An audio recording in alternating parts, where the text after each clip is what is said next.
ഇനി ആ ഭാഗത്തെക്കുറിച്ച് കൂടുതൽ പറയുന്നത്. ഇനി താഴോട്ട് വരുമ്പോൾ പൗലോസ് അപ്പോസ്തലന്റെ 3 യോഗ്യതകളെ കുറിച്ചാണ് കഴിഞ്ഞ് നമ്മൾ പഠിച്ചത്. ഇനി പറയാനുള്ളത് പൗലോസ് അപ്പോസ്തലന്റെ 3 കൺസേൺസ്. ആദ്യം നമ്മൾ പറഞ്ഞ 3 ക്രെഡൻഷ്യൽസ്, 3 യോഗ്യത.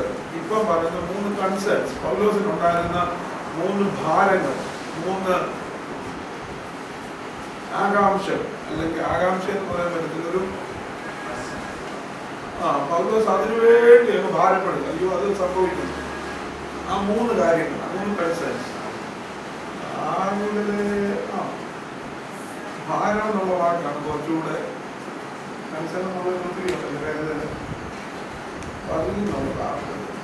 പൗലോസിന്റെ 3 കൺസേൺസ്. ഒന്നാമത് 13-ാമത്തെ വാക്യല്ലേ, എന്നാൽ സഹോദരന്മാരെ, 14-ാമത്തെ വാക്യം, യവനന്മാർക്കും ബർബരന്മാർക്കും ജ്ഞാനികൾക്കും ബുദ്ധിഹീനർക്കും ഞാൻ ഒന്നാമത്തെ ഭാരം എന്ന് പറഞ്ഞു, ഞാൻ എല്ലാവർക്കും കടപ്പെട്ടിരിക്കുന്നു.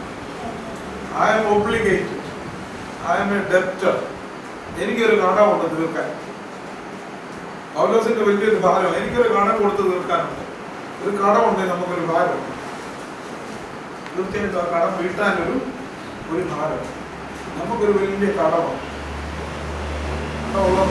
കടത്തിന്റെ ഭാരം, അവിടെ കടമുണ്ട്, ഇവിടെ ചീട്ടി പിടിച്ച് അടയ്ക്കാനുണ്ട്, ഒരു വലിയ കടമുണ്ട്. ആ കടം കൊടുത്തു തീർക്കാനുണ്ടെന്ന് പൗലോസിന് അറിയാം. ആർക്കെല്ലാം കൊടുത്തു തീർക്കാനുണ്ട്? യവനന്മാർക്ക്, ബർബരന്മാർക്ക്. ബർബരൻ എന്ന് പറഞ്ഞാൽ ഇംഗ്ലീഷ് ബാർബേറിയൻ എന്നൊരു വാക്കുണ്ട്. ബാർബേറിയൻ എന്ന് പറഞ്ഞാൽ കാളന്മാരെന്ന് വേണേൽ പറയാം. ബാർബേറിയൻസ് എന്ന് പറഞ്ഞാൽ അപരിഷ്കൃതരായ ആൾക്കാർ. യവനന്മാരെന്ന് പറയുന്നവര് ഗ്രീക്കുകാർ. അവർ വലിയ തലയുള്ളവർ. വലിയ തലയെന്ന് പറഞ്ഞാൽ അവർ വലിയ ഫിലോസഫി പറയുന്നത്, വലിയ തത്വജ്ഞാനികൾ. ലോകത്തിലെ സംസ്കാരത്തിന്റെ കളിത്തൊട്ടിലാണ് ഗ്രീസ് എന്നാണ് പറയുന്നത്. ലോക സംസ്കാരത്തിന്റെ കളിത്തൊട്ടിലാണെന്നൊക്കെ പറയുന്നത്. കാരണം അരിസ്റ്റോട്ടില്, സോക്രട്ടീസ്, പ്ലേറ്റോ എന്ന് പറയുന്ന വലിയ ചിന്തകന്മാർ ക്രിസ്തുവിന് മുമ്പ് ജീവിച്ചിരുന്ന ഗ്രീസിലാണ്. അതുകൊണ്ട് തന്നെ ഗ്രീക്കുകാർ അവർ ഇച്ചിരി പ്രൗഡാണ്. ഞങ്ങൾ വലിയ ജ്ഞാനികൾ, ഞങ്ങൾക്ക് അറിയാം, ഞങ്ങളുടെ തത്വജ്ഞാനം. അവർ വെറുതെ പോയിരുന്ന് ഇങ്ങനെ ആരുടെയും പ്രസംഗം കേൾക്കാനൊക്കെ അവർക്ക് വളരെ താല്പര്യമായിരുന്നു. അപ്പോസ്തലപ്രവൃത്തി 17-ാമത്തെ ആയിരുന്നു.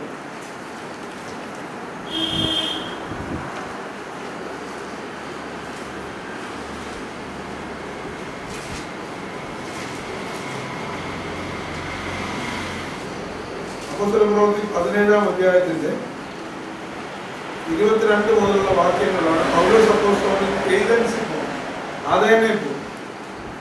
139-ാമത്തെ പേജിൽ പൗലോസ് അപ്പോസ്തലൻ അതേനെ പോയി അവിടെ ചെന്ന് ചുറ്റി നടക്കുമ്പോൾ പൗലോസ് എന്തോ കണ്ടേ? 22-ാമത്തെ അരയോപക മധ്യേ നിന്നുകൊണ്ട് അതേന പുരുഷന്മാരെ, നിങ്ങൾ എല്ലാറ്റിലും അതിഭക്തന്മാരെന്ന് ഞാൻ കാണുന്നു. ഞാൻ ചുറ്റി നടന്ന് നിങ്ങളുടെ പൂജാസ്ഥാനങ്ങളെ നോക്കുമ്പോൾ അജ്ഞാത ദേവനെ നേരിട്ടുള്ള ഒരു വേദിക്കല്ല് കണ്ടു എന്നൊക്കെ പറഞ്ഞെന്ന് വലിയൊരു പ്രസംഗം ചെയ്യും. വലിയ ബുദ്ധിമാന്മാരോട് ചെയ്യുന്ന ഒരു പ്രസംഗം. അതെല്ലാം കഴിഞ്ഞ് അവരുടെ കവികൾ പറഞ്ഞിരിക്കുന്നതൊക്കെ പറയുന്നുണ്ട് അല്ലേ? 28-ാമത്തെ വാക്യം, അവനിലല്ലോ നാം ജീവിക്കുകയും ചരിക്കുകയും ഇരിക്കുകയും ചെയ്യുന്ന, അങ്ങനെ നിങ്ങളുടെ കവിവരന്മാരുടെ ചിലർ നാം അവന്റെ സന്താനമല്ലോ എന്ന് പറഞ്ഞിരിക്കുന്നു. നാം ദൈവത്തിന്റെ സന്താനത്തിൽ വരികയാൽ ദൈവം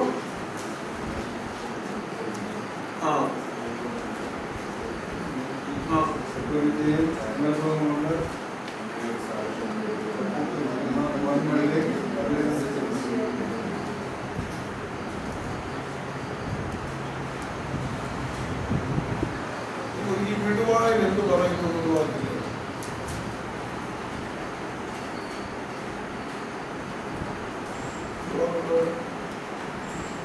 ചിലർ പരിഹസിച്ചു. ഞങ്ങൾ ഇതിനെപ്പറ്റി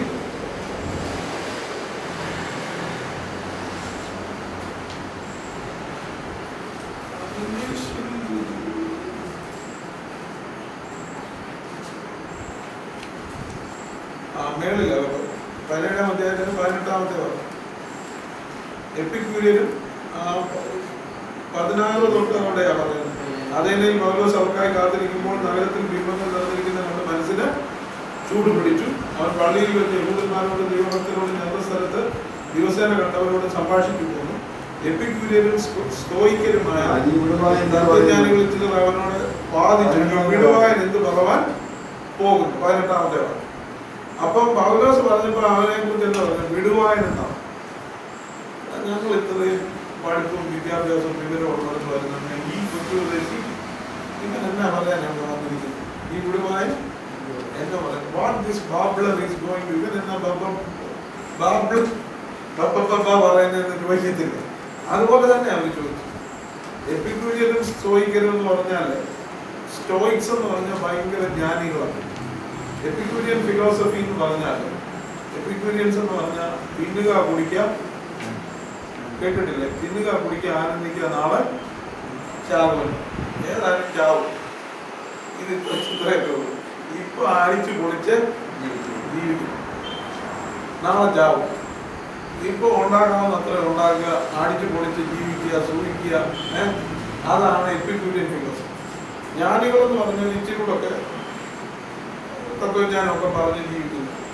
അവർ പൗലോസ് എന്ന് പറഞ്ഞപ്പോൾ അവർ പൗലോസിനെ പരിഹസിച്ചു. ഈ വിടുവാൻ എന്ന് പറയും. എന്നാൽ പൗലോസ് പറയുന്ന ഈ ജ്ഞാനികളായ ആളുകളോട്, എന്നെ വിടുവാനെന്ന് വിളിക്കുന്നവരോട്, പിന്നെ എന്നാൽ കാടന്മാരായ അപരിഷ്കൃതരായിട്ടുള്ള ആളുകളോട് പിന്നെന്താ പറഞ്ഞിരിക്കുന്നത്? യവനന്മാർക്കും ബർബരന്മാർക്കും ജ്ഞാനികൾക്കും ബുദ്ധിഹീനർക്കും ഞാൻ കടക്കാരൻ. നമ്മുടെ മനസ്സിൽ അങ്ങനെ ഒരു ചിന്ത വന്നത്, നമ്മൾ വി ആർ ഡെപ്റ്റേഴ്സ്. എന്തിന്റെ കടമാണെന്നറിയാമോ? സുവിശേഷം അറിയിക്കാൻ ഒരു കടം. എനിക്ക് ഇത്രയും വലിയൊരു രക്ഷ ഞാൻ പ്രാപിച്ചു, ഇത്രയും വലിയ രക്ഷ ഞാൻ പ്രാപിച്ചു.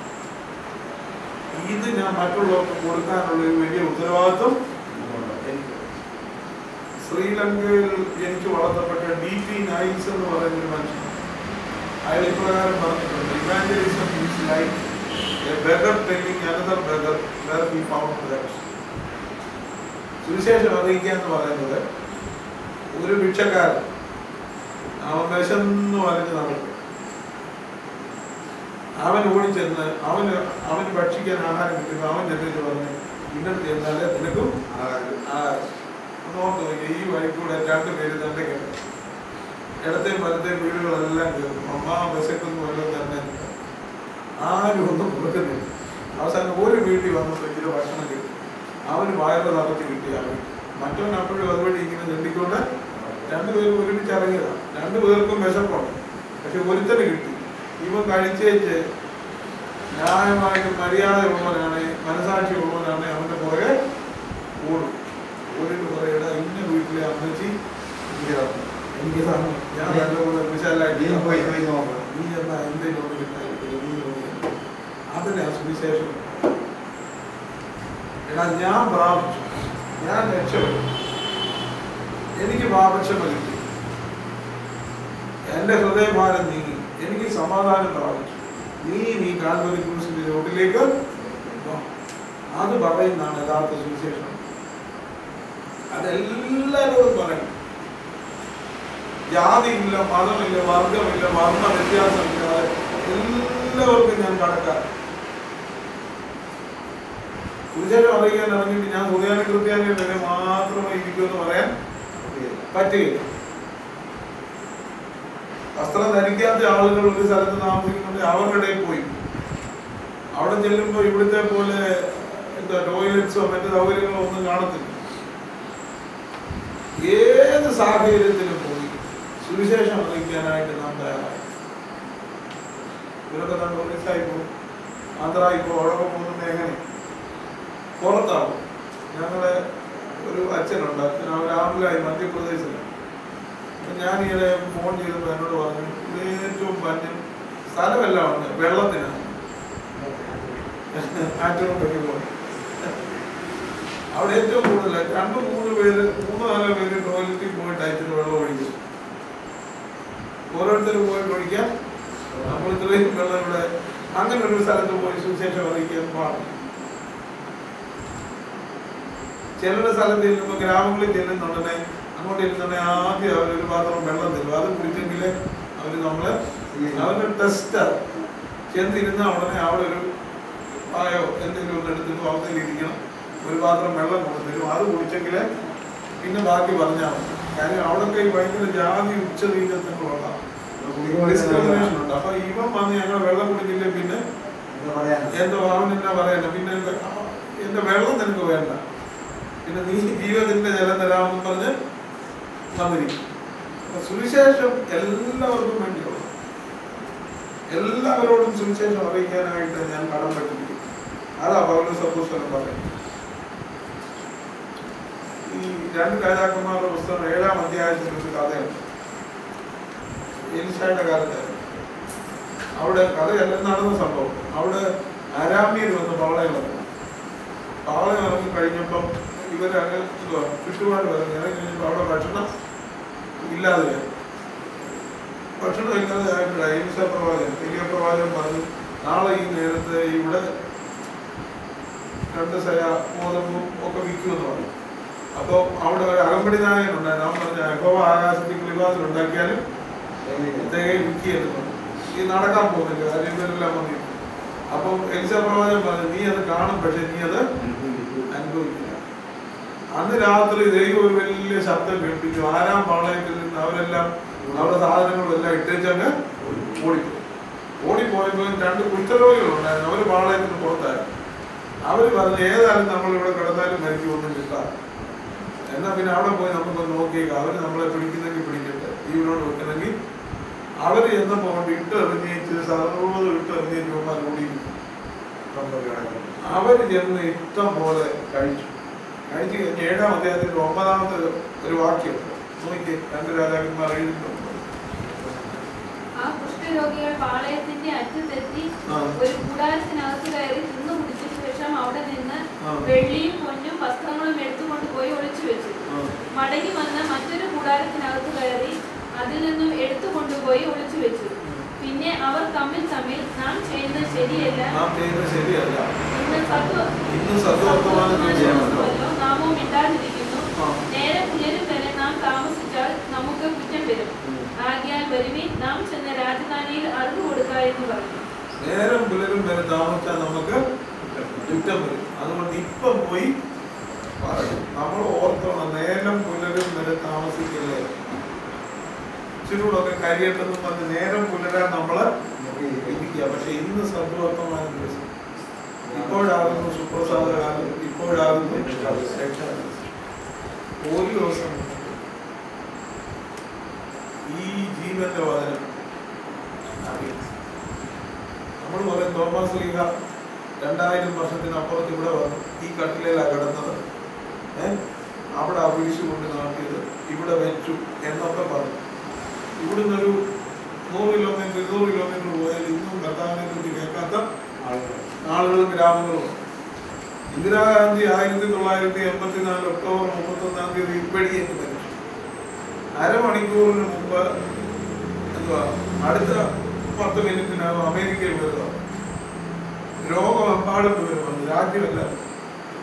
കർത്താവായ യേശുക്രിസ്തു കാൽവറി ക്രൂശിക്കപ്പെട്ട് മരണമടഞ്ഞ് ഉയർത്തെഴുന്നേറ്റിട്ട് 2000 വർഷം കഴിഞ്ഞു. ഇന്നും ഇവിടെ പലയിടത്തും വിവരം അറിഞ്ഞില്ല. ആരുടെ കുഴപ്പം? അറിഞ്ഞോണ്ട് നേരം പുലരും വരെ താമസിച്ചാൽ നമുക്ക്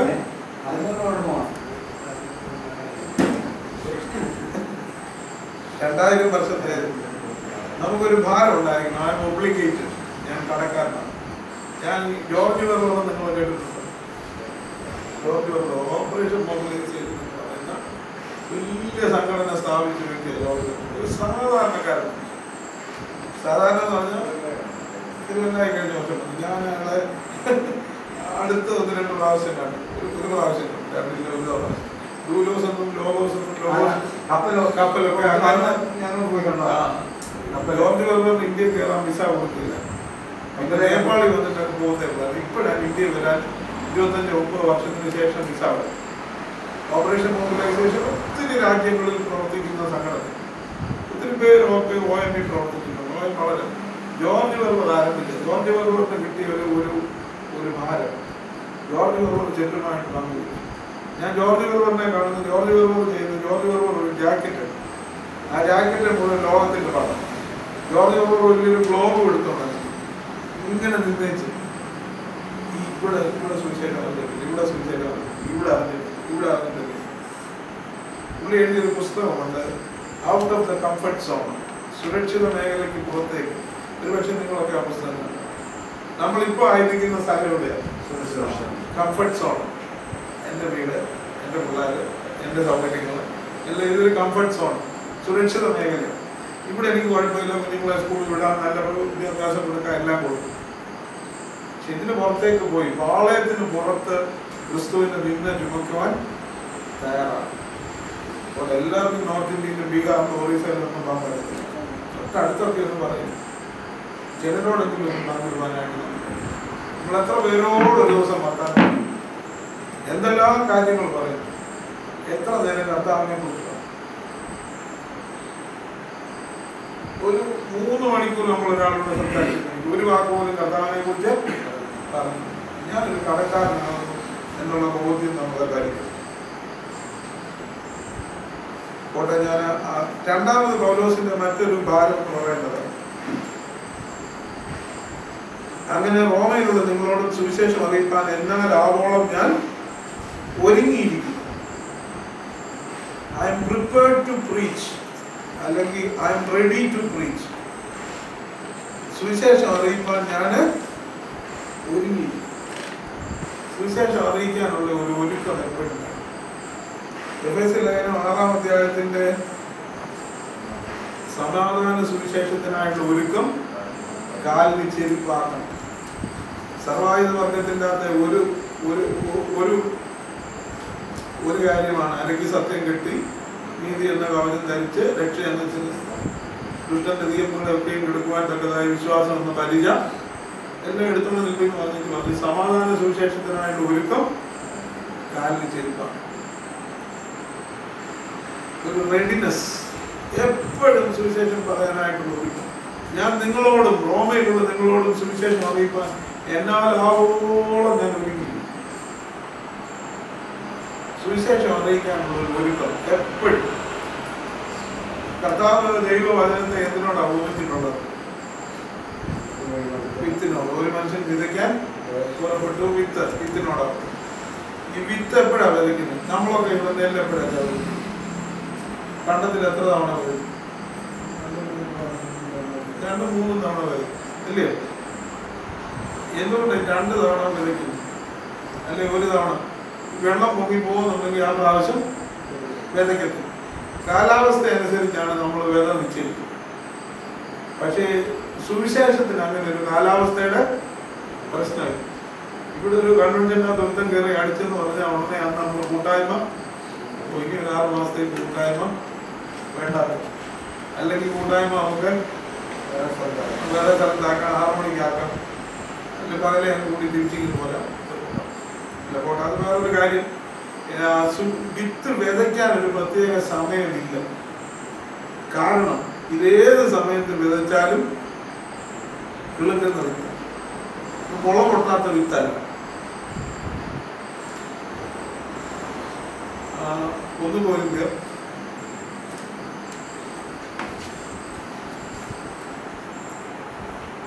3-ാം അധ്യായം 6 തൊട്ടുള്ള വാക്യങ്ങൾ നമുക്കറിയാം.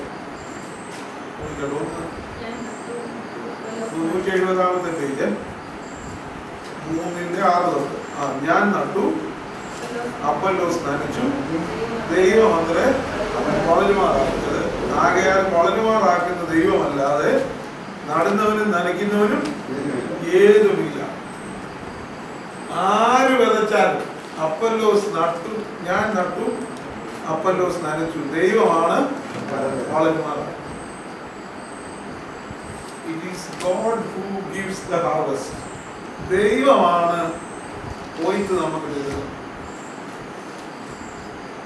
പൗലോസ് നട്ടു, അപ്പൊല്ലോസ് നനച്ചു, നടുന്നവനും നനയ്ക്കുന്നവനും ഏതുമില്ല. താഴോട്ട് വരുന്നുണ്ട് പറയുന്നത്, നടുന്നവനും നനയ്ക്കുന്നവനും ഒരുപോലെ ഓരോരുത്തരും താന്താന്റെ അധ്വാനത്തിനൊത്തവണ്ണം കൂലി കിട്ടും. ഞങ്ങൾ ദൈവത്തിന്റെ കൂട്ടുവേലക്കാർ, നിങ്ങൾ ദൈവത്തിന്റെ കൃഷി, നിങ്ങൾ ദൈവത്തിന്റെ.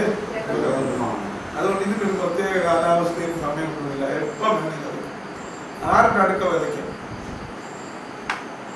ഞാൻ എന്നാൽ ആവോളം സുവിശേഷം പറയുവാനായിട്ട് ഒരുങ്ങി. ഞാൻ തിയോളജിക്കൽ കോളേജിൽ പോയി പഠിച്ചായിരുന്നെങ്കിൽ ഞാൻ സുവിശേഷം പറയുമായിരുന്നു. തിയോളജിക്കൽ കോളേജിൽ പോയി പഠിക്കണമെന്നുണ്ട്. സുവിശേഷം പറയാനായിട്ടുള്ള മുഖാന്തരങ്ങളും ഒരുക്കമൊക്കെ ദൈവത്തിൽ. ഞാനൊരു കഥ കേട്ടിട്ടുണ്ട്, അതുകൊണ്ട് പറയാം. ഒരു വല്യമ്മച്ചി ഒത്തിരി പ്രായമായി. അവർ പണ്ടൊക്കെ പള്ളിയിലെ പല സൺഡേ സ്കൂളിലും ഒക്കെ പഠിപ്പിക്കുകയും പറ്റും. പിന്നെ അവർക്ക് വയ്യാതായി അവർ പള്ളിയിൽ ചെന്നപ്പം അവിടുത്തെ അച്ഛനോട് പറഞ്ഞു, ഞാൻ ഇവിടുത്തെ സൺഡേ സ്കൂളിലൊന്ന് പഠിപ്പിച്ചോട്ടെ. അമ്മച്ചിക്ക് ഇത്രയും പ്രായമായില്ലേ, അമ്മച്ചിക്ക് സൺഡേ സ്കൂള് ഒന്നും പഠിപ്പിക്കട്ടെ, ഇവിടെ ചെറുപ്പക്കാരൊക്കെ പഠിപ്പിക്കാൻ ധാരാളം ആൾക്കാർ, എന്തെങ്കിലും ഒന്ന് ഹെൽപ്പ് ചെയ്തോട്ടെന്ന് ചോദിച്ചപ്പോഴും പറഞ്ഞു അപ്പോൾ അതിൻ്റെ ആവശ്യമില്ല, ഇവിടെ വേറെ ഒത്തിരി വോളണ്ടിയേഴ്സ് ഒക്കെ ഉണ്ട്. അവർക്ക് വലിയ പ്രയാസമായി. അവർ നിരാശയോടെ മൗനത്തിലോട്ട് മാറി. അപ്പം വേറൊരു മനുഷ്യനാണ് അവരെ കണ്ടു. എന്തുവാ പ്രയാസം? ഞാൻ അവിടെ ചെന്ന് ചോദിച്ചപ്പോൾ ഞങ്ങളുടെ പള്ളിയിലെ ശുശ്രൂഷ അച്ഛൻ പറഞ്ഞു, സഭാ ശുശ്രൂഷ പറഞ്ഞു, ഇവിടെ പഠിപ്പിക്കാൻ ആളൊക്കെ ഉണ്ട്, എന്നെ എനിക്ക് ഒരു ശുശ്രൂഷ ചെയ്യാനില്ല, ഞാൻ പ്രായമാണ്. അപ്പോൾ ഈ മനുഷ്യൻ ചോദിച്ചു, അമ്മച്ചിക്ക് എന്തുവാ ഏറ്റവും നന്നായിട്ട് അറിയാവും? എനിക്ക് നല്ല ചായ ഉണ്ടാക്കാൻ അറിയാവും. എന്നാൽ ഒരു കാര്യം ചെയ്യും, അമ്മച്ചി ഈ വീടിൻ്റെ മുന്നിൽ നല്ല ചായ കൊടുക്കപ്പെടുമെന്നൊരു ബോർഡ് വെച്ചാൽ. അപ്പോൾ അമ്മച്ചിയുടെ വീട് ഒത്തിരി കോളേജുകളിലേക്ക് പിള്ളേർ പോകുന്നൊരു വഴിയുടെ സൈഡ്, അവിടെ അങ്ങോട്ട് കുറേ കോളേജുകൾ. അമ്മച്ചി എഴുതി വെച്ചു, നല്ല ചായ ഉണ്ടാക്കി കൊടുക്കും. ആ ബോർഡ് കണ്ടുകൊണ്ട് അനേക പിള്ളേരും അധ്യാപകരും ഒക്കെ അവിടെ അവർക്കൊക്കെ ചായ ഉണ്ടാക്കി കൊടുക്കും. അവരോട് സുവിശേഷം പറഞ്ഞു, അനേകരെ കർത്താവിനെ അറിയാനായിട്ട്. അമ്മച്ചി കുറെ കഴിഞ്ഞപ്പോൾ മരിച്ചു. ആ അടക്കത്തിന് അമ്മച്ചി ചായ ഉണ്ടാക്കി കൊടുത്ത് കുടിച്ചത് വഴി കർത്താവിനെ അവർക്ക് ഒരു ഒരുക്കം നമുക്കുണ്ടെങ്കിൽ ദൈവം നമ്മളെ ഞാൻ പറഞ്ഞ ഒരു ഒരുക്കം. എനിക്ക് പറയാൻ ഒരു ഭാരമുണ്ട്, ഒരു താല്പര്യം ഉണ്ടെങ്കിൽ ദൈവം വഴി നോക്കും. ഞാൻ എന്നാൽ ആവോളം ഒരുങ്ങി. റോമയിലുള്ള നിങ്ങളോടും സുവിശേഷം പറയാൻ ഞാൻ എന്നാൽ ആവോളം ഒരുങ്ങി. പൗലോസ് മുമ്പേ നമ്മൾ വായിച്ചു. അപ്പോസ്തലപ്രവൃത്തി 17-ാം അധ്യായത്തിൽ പൗലോസ് ഒരു നഗരത്തിൽ ചെന്നപ്പോൾ എന്തുവാ, അവിടെ വിഗ്രഹങ്ങൾ നിറഞ്ഞിരിക്കുന്ന കണ്ട് മനസ്സിന് ചൂട് പിടിച്ചു. മനസ്സിന് എന്തോ വേണം, ചൂടുണ്ടായിരിക്കണം. ചൂടില്ലാത്തതുകൊണ്ടായിരിക്കും. ചിലര് അച്ഛനാവും ഉപദേശിയാവും ഒക്കെ വരും, പക്ഷെ എന്തോ ഇല്ല, ഒരു ചൂടുമില്ല. റോമലേഖനം 12-ാം അധ്യായത്തിൽ തന്നെ ഒരു വാക്യമുണ്ട്, ഉത്സാഹത്തിന് മടുപ്പില്ലാതെ ആത്മാവിൽ എരിവുള്ളവരായി കർത്താവിനെ സേവിക്കും. ഒരു ചൂടുമില്ല. പിന്നെ ഇത് വെച്ച് കെട്ടിയിരിക്കും. ഇനിയിപ്പം തുള്ളുണ്ട്, നായ്ക്കൊല്ലം വെച്ച് കെട്ടിയ കുരയ്ക്കും. ചൂടുണ്ടെങ്കിൽ ഈ കുരയ്ക്കൊരു ശക്തി വരും. എന്നാൽ ആവോളം ഞാൻ ഒരുങ്ങിയിരിക്കുന്നു. സുവിശേഷത്തെ കുറിച്ച് എനിക്ക് ലക്ഷ്യം. അടുത്തത് അതാ പറയുന്നത്, ഞാൻ എല്ലാവർക്കും കടക്കാരനാണ്, മനസ്സിന് ചൂട് പിടിച്ചു. അടുത്തതായിട്ട് പറയുന്നത് 16-ാമത്തെ വാക്യത്തിൽ, സുവിശേഷത്തെ കുറിച്ച് എനിക്ക് ലജ്ജയില്ല. വിശ്വസിക്കുന്ന ഏവനും ആദ്യം യഹൂദനും പിന്നെ ഏവനും അത് രക്ഷയ്ക്കായി ദൈവശക്തി ആകുന്നു. I am not ashamed of the gospel. ഒന്ന്, ഞാൻ കടക്കാരനാണ്. രണ്ട്, ഞാൻ ഒരുങ്ങിയിരിക്കുന്നു. മൂന്ന്, എനിക്ക് ലജ്ജയില്ല. ഇംഗ്ലീഷിൽ പറയുകയാണെങ്കിൽ I am a debtor, I am prepared or I am ready. മൂന്ന്, I am not ashamed, എനിക്ക് ലജ്ജയില്ല. നമ്മൾ പറയാത്തതിൻ്റെ ഒരു പ്രധാന കാര്യം നമുക്ക് ലജ്ജയുള്ളതുകൊണ്ട്. ഞാൻ കോളേജിലൊക്കെ പഠിക്കുന്ന സമയം അവിടെ കോളേജ് പ്രയർ മീറ്റിങ്ങിനൊക്കെ പോകുമായിരുന്നു. പിന്നെ ചിലപ്പം ബസ്സിലൊക്കെ വേദോത്സവം കൊണ്ട് കയറാനൊരു മടിയാണ്. അത് കൂടെ പഠിക്കുന്ന പിള്ളേരൊക്കെ കാണും. ബസ്സിലൊക്കെ വേദോത്സവം കൊണ്ട് കയറാനെങ്കിൽ ഉപദേശിന്ന് വിളിക്കുമോ, നാളെ അങ്ങനെയൊക്കെ ചെയ്യുമെന്നൊരു ലജ്ജയുണ്ട്. സുവിശേഷത്തെ കുറിച്ച് പലപ്പോഴും വലിയ ഭക്തരാന്നൊക്കെ പറയും. നമ്മുടെ ആ കമ്പനി അങ്ങ് പെട്ടെന്ന് നഷ്ടപ്പെടുകയില്ല. പെട്ടെന്ന് ഒരു ചിലപ്പോഴെങ്കിലും കമ്പനി ഒന്ന് നഷ്ടപ്പെടും. നമ്മൾ സ്ഥിരം വർത്താനം പറയുന്നവരോട് ഈ കാര്യമൊക്കെ ഒന്ന് പറഞ്ഞു തുടങ്ങിയാൽ ചിലപ്പോൾ പെട്ടെന്ന് അവർ നമ്മളെ തന്നെ അവോയ്ഡ് ചെയ്യും. അത് നമുക്ക് വലിയ താല്പര്യമില്ല. ആളുകൾ നമ്മളെ അവോയ്ഡ് ചെയ്യുന്ന നമുക്ക് താല്പര്യം.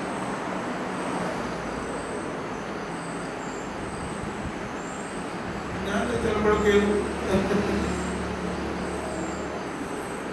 ഞാൻ ഒന്നത്തേക്കിന് ഏതാണ്ടൊക്കെ നിങ്ങൾ അങ്ങനെയാണോ ഇങ്ങനെയാണെന്നൊക്കെ ചോദിക്കുമ്പോൾ നിങ്ങൾ അവരെ പോലെ നിങ്ങൾ ഇവരെ പോലെ അങ്ങനെ എങ്ങനെയാണെന്നൊക്കെ ചോദിക്കുമ്പോൾ ചിലപ്പോഴേലും ചേർന്ന് ചോദിക്കും. ഞാൻ പരസ്യമായിട്ടൊക്കെ പറയാം. ഞാൻ പിള്ളേച്ചൻ്റെ കടയിൽ പോയി ഒരു ദിവസം നമ്മുടെ പിള്ളേർ മിക്കപ്പോഴും അവിടെ സാധനം വാങ്ങിക്കാൻ പറ്റില്ല. അപ്പോൾ അവിടെ നമുക്ക് പരിചയമുള്ള വേറെ ആളോ അന്ന് ഇതെന്താ നിങ്ങളുടെ വ്യത്യാസം എന്താ അവരുടെ വ്യത്യാസം എന്താ അങ്ങനെ ഇങ്ങനെയൊക്കെ ചോദിച്ചു. ഞാൻ ഈ വ്യത്യാസം ഒന്നും പറയുന്നതിൽ കൂടുതൽ ഞാൻ അവൻ്റെ ഇനി എനിക്കൊരു അവസരം അവൻ്റെ അടുക്കെ കിട്ടിയെന്ന് വരത്തില്ല. അത് എന്നോട് ഒപ്പച്ചാൻ നല്ലപോലെ അറിയാവുന്ന വിഷയം. ഒപ്പച്ചാൻ്റെ അടുക്ക മൂന്ന് വിഷയം ഞാൻ അല്പം സുവിശേഷം ഞങ്ങളെ ഇങ്ങനെ വിശ്വസിക്കുന്നത് കൊണ്ടാണ് ഞങ്ങൾ അതിനൊന്നും ചെയ്യാറ്. നിങ്ങൾ അതിന് മേലെ പോകുന്നില്ല അവിടെ പോകുന്നില്ല ഇങ്ങനെയൊക്കെ ഏതാണ്ടൊക്കെ ചോദിച്ചു. ചോദിച്ചപ്പോൾ പറഞ്ഞ് ഞങ്ങളെങ്ങനെയാണ് വിശ്വസിക്കുന്നു എന്ന് പറഞ്ഞ് നമ്മൾ വിശ്വാസത്തെക്കുറിച്ച് ഇച്ചിരൂടെ അവന് മനസ്സിലായി. ഞാൻ ഉദ്ദേശിക്കുന്നത് അവൻ ചോദിച്ച് കൂടിയ കാര്യങ്ങളാണ് പറഞ്ഞ് മനസ്സിലാക്കിയപ്പോഴത്തേക്ക് പുള്ളി സംഭാഷണം ആട്ടെന്ന് പറഞ്ഞ് പെട്ടെന്ന് നമ്മളെ അവോയ്ഡ് ചെയ്യും. അത് നമുക്ക് വലിയൊരു പ്രയാസം, ഒരു ഒറ്റപ്പെടലിന്റെ അനുഭവം ഉണ്ടാകും. പക്ഷെ കർത്താവിന് വേണ്ടി ഇത് ഒറ്റപ്പെട്ട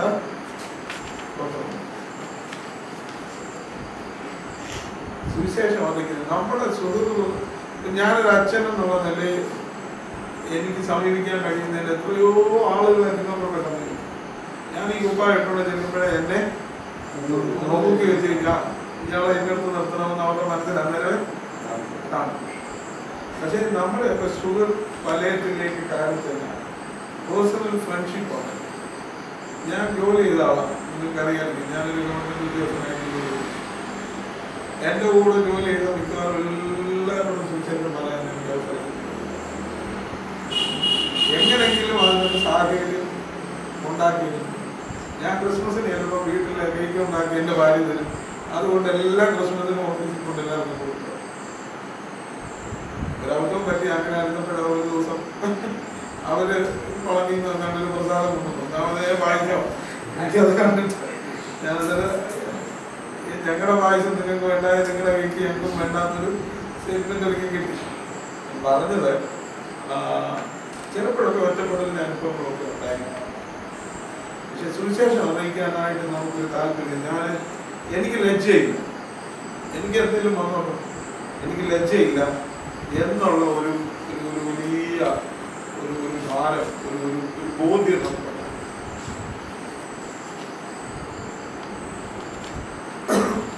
ലജ്ജയില്ലെന്ന് പൗലോസ് അപ്പോസ്തലൻ ലജ്ജിക്കാനായിട്ട് ഒത്തിരി കാര്യങ്ങൾ ഒരു പക്ഷേ വേണമെങ്കിലുണ്ടായിരുന്നു. പൗലോസിന് പറയാൻ ഇഷ്ടം പോലെ ഉണ്ടായിരുന്നു. ഞാൻ കിലിക്കിയയിലെ തർസോസിൽ ജനിച്ചു വളർന്നു, ഗമാലിയലിന്റെ പാദപീഠത്തിൽ പഠിച്ചു, കാൽക്കലിൽ നിന്ന് പഠിച്ചു, എബ്രായരിൽ നിന്ന് ജനിച്ച എബ്രായൻ, ബെന്യാമിൻ ഗോത്രക്കാരൻ, 8-ാം നാളിൽ പരിച്ഛേദനയേറ്റവൻ, ന്യായപ്രമാണത്തിലെ നീതി സംബന്ധിച്ച് പരീക്ഷൻ, ശുഷ്കാന്തി സംബന്ധിച്ച് സഭയെ ഉപദ്രവിച്ചു. എങ്കിലും എനിക്ക് ലാഭമായിരുന്നതൊക്കെയും ക്രിസ്തു നിമിത്തം ഞാൻ ഛേദം നിന്നു. എനിക്ക് PhD ഉണ്ട്, ഡോക്ടറേറ്റ് ഉണ്ട്, എനിക്ക് IAS ഉണ്ട്, എനിക്ക് ഒത്തിരി ഉണ്ട്. പൗലോസിനെ പറയാൻ ഒത്തിരി കാര്യങ്ങളുണ്ടായിരുന്നു. പക്ഷേ യേശുക്രിസ്തുവിനെ കുറിച്ചുള്ള പരിജ്ഞാനത്തിന്റെ ശ്രേഷ്ഠത നിമിത്തം ഞാൻ സകലവും ഉപേക്ഷിച്ച് ചപ്പന്നും ചവറന്നും വേണം.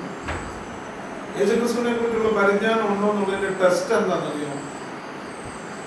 എത്രയും ചപ്പം എണ്ണാൻ നമുക്ക് കഴിയുന്നു. പരിജ്ഞാനം ഉണ്ടോന്ന് അറിയണമെന്നുണ്ട്. ഏതൊക്കെ ചപ്പം എണ്ണുന്നെന്ന് പരിജ്ഞാനം ഉണ്ടെന്ന് പറയുകയോ എല്ലാം വലിയ കാര്യമായിട്ട് ചിന്തിക്കുകയും ചെയ്യുന്നുണ്ടല്ലോ.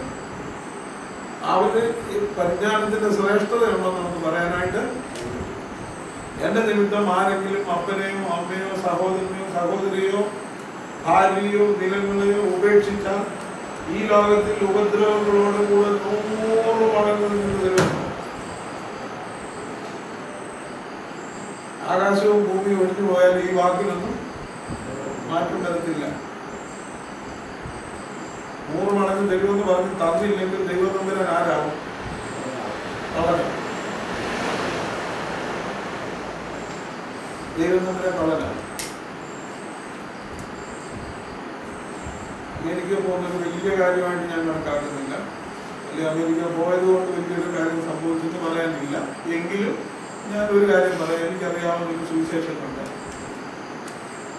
നമ്മുടെ ദേശത്തൊക്കെ ഉള്ള ആൾ തന്നെ. പുള്ളിക്ക് മിക്കവാറും ഷുഗർ 300 മേലെ. പുള്ളി നോർത്ത് ഇന്ത്യയിൽ സുവിശേഷമാണ്. 3 കുഞ്ഞുങ്ങളും ഭാര്യയും അവർ നാട്ടിലാണ്. സഭയുടെ ഓഫീസിൽ ചെന്ന് പുള്ളിയുടെ ശമ്പളം നേരെ ഭാര്യയ്ക്ക് മാറ്റുന്ന കൂടി. കാര്യം പിള്ളേരെ വളർത്തുന്ന ഫീസ് കൊടുക്കും.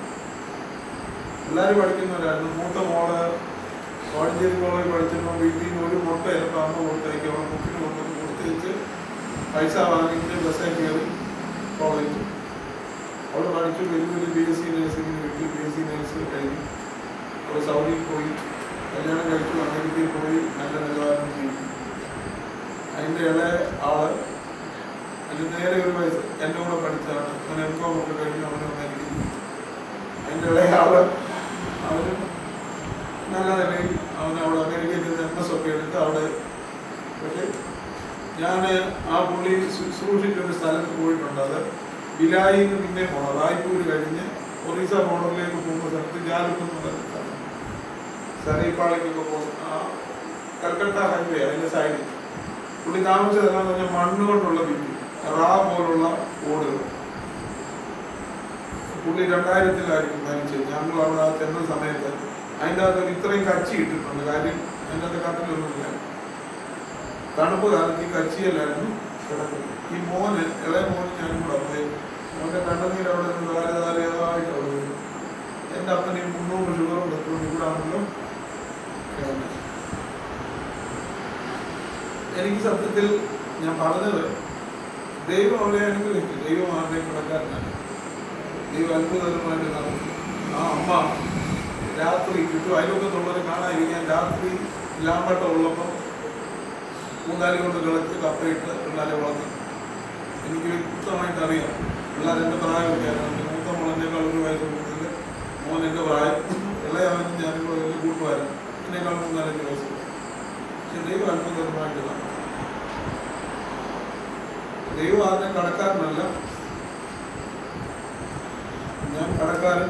ഞാൻ ഒരുങ്ങിയിരിക്കുന്നു. എനിക്ക് സുവിശേഷത്തെ കുറിച്ച് ലഭിച്ചു. നമ്മൾ എത്ര നേടിയെന്ന് പറഞ്ഞാലും നമുക്ക് എത്ര നേട്ടമുണ്ടെന്ന് പറഞ്ഞാലും ഇതൊക്കെ അനുഗ്രഹിക്കപ്പെട്ടുണ്ടെങ്കിൽ ദൈവത്തെക്കുറിച്ച് ദൈവത്തോട് നമുക്കൊരു സ്നേഹം ഉണ്ടാകും. ആ സ്നേഹത്തിൽ നിന്നാണ് ഇതൊക്കെ ഉടലെടുക്കുന്നത്.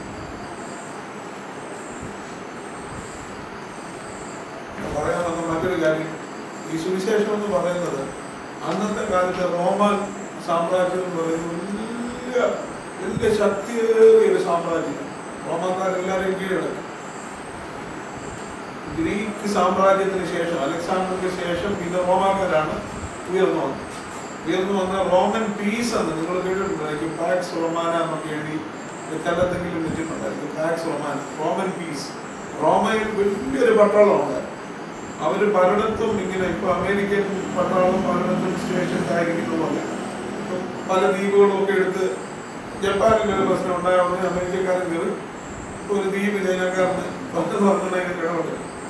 ഇപ്പൊ ശ്രീലങ്കയിലെ പിന്നെ അമേരിക്കൻ വ്യോമതാവളം, മാലദ്വീപിലും അഫ്ഗാനിസ്ഥാൻ എല്ലാം എന്ന് പറഞ്ഞ പോലെ അന്നത്തെ വലിയൊരു സാമ്രാജ്യമാണ് റോമ സാമ്രാജ്യം. റോമൻ പട്ടാളക്കാർ എല്ലായിടത്തും ഉണ്ടായിരുന്നു.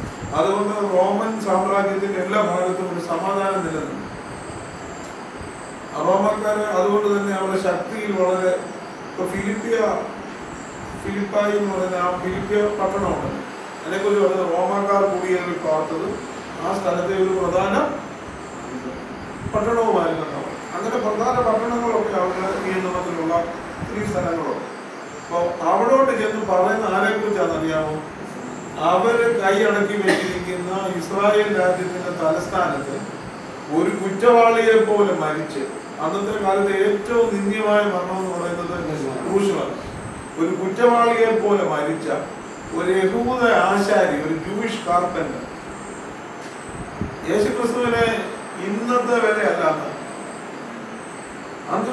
അവിടെ യെരുശലേമിൽ എങ്ങാണ്ട് ഒരു യഹൂദനായ ഒരു തച്ചൻ മരിച്ചു. അവന്റെ കാര്യം പറഞ്ഞുകൊണ്ട് ഇവന്മാർ ഇവിടെയൊക്കെ വരുന്നത്. അപ്പം വളരെ പുച്ഛിച്ച ആളുകൾ കാണുന്ന ഒരു കാലത്ത് ഇത്രയും പഠിപ്പുള്ള പൗലോസ് പറയുകയാണ്, എനിക്ക് റോമയിൽ നിങ്ങളോട് സുവിശേഷം അറിയിക്കാൻ ഞാൻ ഒരുങ്ങിയിരിക്കുന്നു, കടപ്പെട്ടിരിക്കുന്നു, എനിക്ക് ലജ്ജ. പ്രിയമുള്ളവർ, നമ്മളൊരു my boss is A Jewish carpenter എഴുതി കൊടുക്കും. അതിപ്പോ ഒരു ഫാഷൻ, അന്നത്തെ കാലത്ത് അതൊരു ഫാഷനാണ്. എന്റെ മുതലാളി ഒരു യഹൂദ ആചാര്യൻ. ഇന്ന് യഹൂദ ആചാര്യൻ എന്നൊക്കെ പറയുന്നത് എന്നാ തരത്തിൽ കണ്ടിട്ടുണ്ട്. അന്നതൊരു ഇന്നൊരു കമ്മ. എന്നാൽ എന്തുകൊണ്ടാണ് താനിതിന് താഴോട്ട് നോക്കിയാൽ അറിയാം. എനിക്ക് ലജ്ജയില്ല. കാരണം വിശ്വസിക്കുന്ന ഏവനും, ആദ്യം യഹൂദനും പിന്നെ ഏവനും അത് രക്ഷയ്ക്കായി ദൈവശക്തിയാണ്. പൗലോസ് അപ്പോസ്തലൻ ഇത് പറയുമ്പോൾ ഒരു കാര്യം കൂടെ പെട്ടെന്ന് പറയാം. 1 കൊരിന്ത്യർ 1-ാം അധ്യായത്തിന്റെ 12-ാമത്തെ വാക്യം നോക്കി. പൗലോസ് 1 കൊരിന്ത്യർ 1-ാം അധ്യായം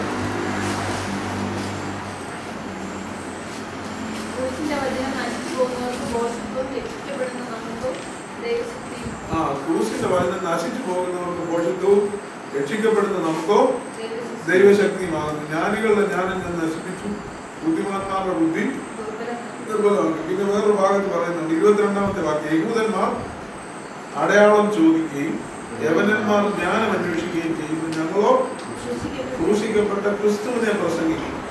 യഹൂദന്മാർ കിടർച്ചയും ജാതികൾക്ക് പോഷത്വമെങ്കിലും യഹൂദന്മാരാകട്ടെ യവനന്മാരാകട്ടെ വിളിക്കപ്പെട്ട ഏവർക്കും ദൈവശക്തിയും ദൈവജ്ഞാനവുമായ ക്രിസ്തുവിനെ തന്നെ. യഹൂദന്മാർ അടയാളം ചോദിക്കുന്നു, യവനന്മാർ ജ്ഞാനം അന്വേഷിക്കും. യഹൂദന്മാർക്ക് എപ്പോഴും അടയാളം വേണം. നമ്മുടെ നാട്ടിലെ ഒരു പ്രധാന ഇല്ലയോ, യഹൂദന്മാര് കർത്താവിനോട് പറഞ്ഞു, നീ ഒരു അടയാളം ചെയ്താൽ ഞങ്ങൾ നിന്നെ വിശ്വസിക്കാം. അത് എപ്പോഴും അടയാളം വേണം. നമ്മുടെ നാട്ടിലും കുറച്ചു പേർക്ക് എനിക്കൊരു രോഗശാന്തി ഉണ്ടായാൽ ഞാനങ്ങ് വിശ്വസിച്ചില്ല.